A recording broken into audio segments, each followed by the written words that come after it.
সম্মানিত সভাপতি, উপস্থিত আছেন প্রধান অতিথি, উপস্থিত আছেন বিশেষ অতিথিবৃন্দ, উপস্থিত আছেন অত্র সংগঠনের সদস্যবৃন্দ, স্থায়ী কমিটি থেকে কার্য কমিটি পর্যন্ত সদস্যবৃন্দ, উপস্থিত আমার তরুণ সমাজ, উপস্থিত আছেন আমাদের গ্রামের আপামর জনতা, গণ্যমান্য ব্যক্তিবর্গ। তারপর আসসালামু আলাইকুম। আমার গায়ে সেই ছেলেটা আজকে সভা শিরোমণি সুশীলের মুখে শুনে তারই কৃতিত্বের প্রতিধ্বনি। আসলে কৃতিত্ব বিরাট ব্যাপার। কৃতিত্ব জলের শেওলা নয় কিংবা প্রচুরি করার ভুল নয়, যার বলুন কৃতিত্ব হচ্ছে এমন একটা বিষয়, হয়তো বিশাল পর্বতকে আপনি হরণ করতে হবে, নয়তো সাগরের অতলে ডুবে আপনাকে মনে ভুক্তা ইরাচনি পাল্লা আপনাকে সংগ্রহ করতে হবে। এমন কষ্টসাধ্য ব্যাপার যা কষ্ট করে, সাধনা করে, পরিশ্রম করে, অবস্কিউরিটির মাধ্যমে সেটা অর্জন করতে হয়। তেমনি আমার গ্রামের সন্তান, কৃতি সন্তান, আমাদের মাথার মতো, আমাদের অহংকার প্রত্যুষে সোনালী সূর্যোদয় অধ্যক্ষ প্রফেসর হান্নান খন্দকার মহাশয় হচ্ছেন সেই কীর্তিমান ব্যক্তি যাকে নিয়ে আমরা নিতান্তই গর্ব করতে পারি। আসলে এই হান্নান স্যারকে নিয়ে, ওনাকে দেখে, ওনার থেকে প্রেরণা পেয়ে আমাদের ছেলে মেয়েকে যদি আমরা, আগামী প্রজন্মকে যদি আমরা স্বপ্ন দেখাই, হ্যাঁ স্বপ্ন অনেক প্রকার দেখানো যায়। এই বর্তমান সমাজে অনেকের সন্তানকে স্বপ্ন দেখাই, তোকে টাকা রুজি করতে হবে, তোকে বড় হতে হবে।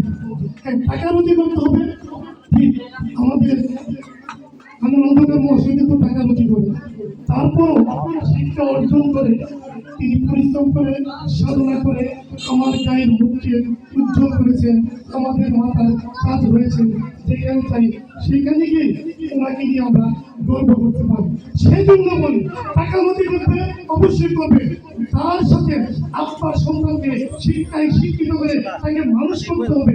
শুধু মানুষ নয়, শুধু শিক্ষা নয়, তাকে সুশিক্ষিত করে, সংস্কৃতি মনে করে তাকে গড়ে তুললেই আমি মনে করি আজকে আমাদের প্রফেসর হান্নান খন্দকার মহোদয়ের মতো আমরা আগামী প্রজন্মকে এবং পৃথিবীতে সন্তান জন্ম দিতে পারবো বলে আমি বিশ্বাস করি। তবে একটা কথা মনে রাখবেন, আকাশে অজস্র তারা থাকবে, সেই তারা কিন্তু রাতে অন্ধকার দূর করতে পারে না, কিন্তু একটি চাঁদে কিন্তু সমস্ত অন্ধকার দূর করে।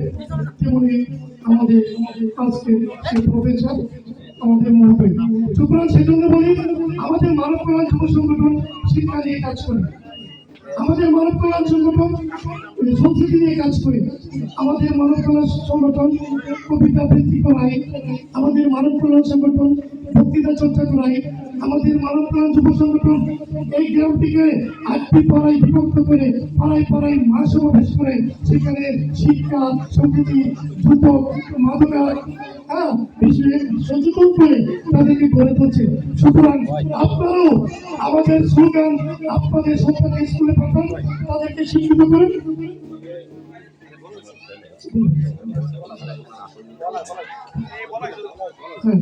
আপনাদের সন্তানকে স্কুলে পড়ান, তাদেরকে সচেতন করুন, শিক্ষিত করুন, তাহলে আমরা কিন্তু আমাদের গ্রামকে সাজাতে পারবো। আমরা আগামী প্রজন্মের নতুন কৃতিত্বে আমরা দেখতে পাবো। তাই বলি, আসুন আমাদের এই খন্দকার মহোদয় থেকে প্রেরণা পেয়ে আমরা আমাদের সন্তানদেরকে আগামী সম্ভাবনা করে তুলি। আসসালামু আলাইকুম। ধন্যবাদ।